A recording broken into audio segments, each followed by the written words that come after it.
Mas. Selamat malam juga. Saya Ramadan dari Sekolah Vokasi UGM jurusan Perbankan. Di sini saya ingin mewawancarai tentang seputar dunia perbankan. Sebelumnya, Masnya bisa memperkenalkan diri, nama dan di bank mana sebagai apa? Baik, nama saya Benediktus Aryo Seno Nugroho. Saya sekarang sebagai customer service di Bank CIMB Niaga. Baik.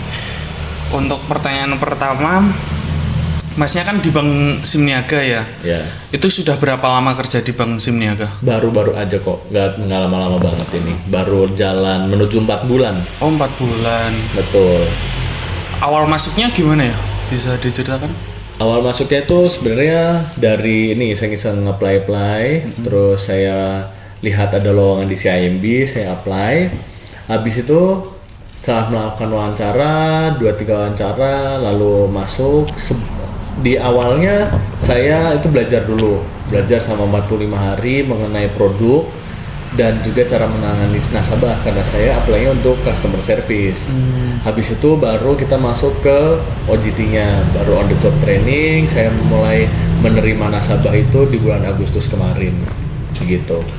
Oh, jadi emang baru dari Agustus baru menerima Bulan Juli nasabah, saya, iya. ya Agustus baru menerima nasabahnya. Kan Masnya sebagai customer service ya? Iya. Jadi sebenarnya itu tugas customer service itu apa aja sih, Mas? Boleh dijelaskan? Untuk tugas customer service itu cuma satu, menjawab kebingungan nasabah dan memberikan solusi. Jadi kalau nasabah itu kan tidak menahu tentang produk manajemen kita, peraturannya bagaimana, sehingga muncullah yang namanya pertanyaan-pertanyaan, kegelisahan dan kebingungan nasabah. Dan juga ada komplain-komplain yang semisal tidak dari pelayanan kami sendiri itu tidak berkenan bagi nasabah.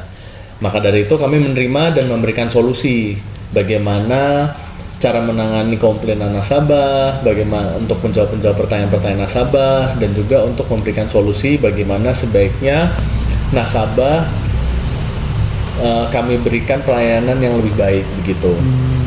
Jadi intinya melayani pelanggan gitu ya, Mas? Betul. Atau nasabah gitu. Oke. Iya. Oke, untuk selanjutnya akan dilanjutkan rekan saya oleh Nadia ya, Mas. Baik. Halo Mas, Iya, saya selamat melanjutkan wawancara dari Rama tadi. Iya. Apa saja sih Mas yang harus dikuasai oleh customer service? Pertama yang paling penting itu product knowledge. Jadi kalau tidak punya product knowledge yang kuat, nanti kita jadi tidak bisa mengedukasi nasabah, bahkan juga tidak bisa memberikan solusi kepada nasabah. Lalu kita juga harus tahu bagaimana caranya melayani nasabah. Kadang nasabah datang dengan mood yang berbagai macam. Ada yang senang, ada yang sedih, ada yang khawatir, ada yang juga karena merasa bahwa pelayanan kami kurang, datangnya dengan marah-marah. Namun kami sebagai customer service, harus bisa menangani tanpa kita memberikan khawatirkan tambahan kepada nasabah, sehingga kita harus bisa tenang. Yang pertama, yang kedua juga kita harus memberikan solusi yang tepat dengan cara mendengarkan permasalahan nasabah dengan baik. Setelah mendengarkan, kita dengan produk knowledge yang kuat, kita jadi bisa memberikan solusi yang terbaik untuk nasabah, begitu. Jadi, apapun mood kita harus tetap tenang, betul, dan juga harus jadi pendengar yang baik. Oke. Dan yang selanjutnya itu suka duka Mas kerja di Sukanya adalah kita jadi ketemu orang baru, berbagai macam orang, dan juga kita jadi tahu permasalahan di perbankan itu. Taunya nggak cuma dari textbook yang A, B, C, D. Kalau kita lihat di kehidupan nyata tuh kadang masalah A muncul karena datang dari masalah Z, jauh banget. Kadang masalah C datangnya bukan dari yang kita pikirkan. Maka dari itu sukanya adalah jadi ada tantangan terus setiap hari. Kita harus diajak terus untuk berpikir bagaimana dengan pengetahuan produk knowledge kita bisa ngasih solusi yang terbaik untuk nasabah. Dukanya memang kita jadi suka sering disemprot nasabah karena kan kita tidak tahu mood nasabah bagaimana, dan juga mungkin ada kekhawatiran, apalagi ini menyangkut perekonomian seseorang dan juga data sensitif orang-orang. Mungkin kelihatannya untuk beberapa orang misal lembar tagihan itu nggak apa-apa diliatin deh, tapi lembar tagihan kartu kredit itu sebenarnya sangat rahasia dan tidak boleh diketahui oleh siapapun kecuali si pemegang kartu kreditnya. Sehingga dukanya adalah kadang-kadang memang ada beberapa nasabah yang tidak terlalu care dengan datanya, sehingga ada terjadi pencurian data.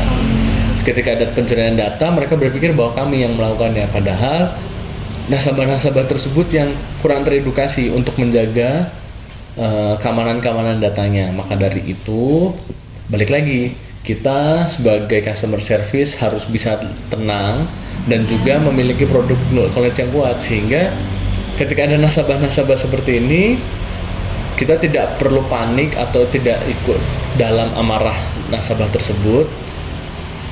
Lalu kita bisa memberikan solusi yang terbaik untuk nasabah tersebut. Karena kalau misalnya nasabah kita tidak memberikan nasabah solusi yang terbaik, ada kemungkinan mereka akan menarik semua harta kekayaannya dari bank kami, begitu. Kuncinya tenang ya. Betul. Terus ada pesan buat kami anak-anak yang mau terjun ke dunia perbankan gimana, Mas? Untuk Ada kah? pesan-kesan Iya. ada. Gimana? Satu, harus tahan banting, karena misal kalau jadi CS, jadi customer service atau contact center atau teller atau yang bagian garda terdepan bank lah ya, yang menghadapi nasabah setiap hari, kalau kita tidak tahan banting mendengarkan keluhan-keluhan nasabah yang punya teori-teori sendiri, kita jadi kebawa-bawa. Karena banyak yang habis kerja tuh masih kebayang-bayang sama teriakannya nasabah, masih terbayang-bayang bentakan nasabah, bahkan ada diancam-ancam begitu. Tapi ya balik lagi ke orangnya. Kalau ibaratnya pulang kerja, yaudah lupain aja tuh yang di belakang. Itu boleh pulang, nasabah yang nggak tahu kita siapa, ataupun kalau tahu juga ya nggak mungkin dong kita dicegat di depan bank, kan nggak juga gitu kan. Jadi ya itu, terus juga tahan banting. Kedua, harus, misal kalian sudah di bank, harus memiliki produk knowledge yang kuat. Kenapa? Karena produk knowledge itu adalah senjata kalian untuk menjawab segala permasalahan nasabah, baik jadi CS, credit analyst dan macam-macam. Karena kalau kalian tidak memahami produk knowledge dari bank kalian sendiri, nanti apa yang bisa kalian jual ke nasabah? Satu, sebagai solusi atas permintaan nasabah atau masalah-masalah nasabah. Yang kedua, kalau kalian menjadi customer service dan kawan-kawan, kalau kalian tidak punya produk knowledge yang kuat dari bank ke bank, dari bank yang di tempat kalian kerja, hasilnya nanti kalian akan salah memberikan edukasi pada nasabah atau tidak memberikan solusi yang terbaik, begitu. Jadi harus tahan banting dan juga Iya, harus punya produk knowledge yang kuat nantinya, gitu. baik. Terima kasih ya Mas, udah meluangkan waktunya dan ilmunya banyak banget yang udah aku ambil. Ya, sama-sama ya. Iya. Baik, jadi sekian dari kita wawancara seputar perbankan. Sampai jumpa di vlog selanjutnya. Semoga bermanfaat.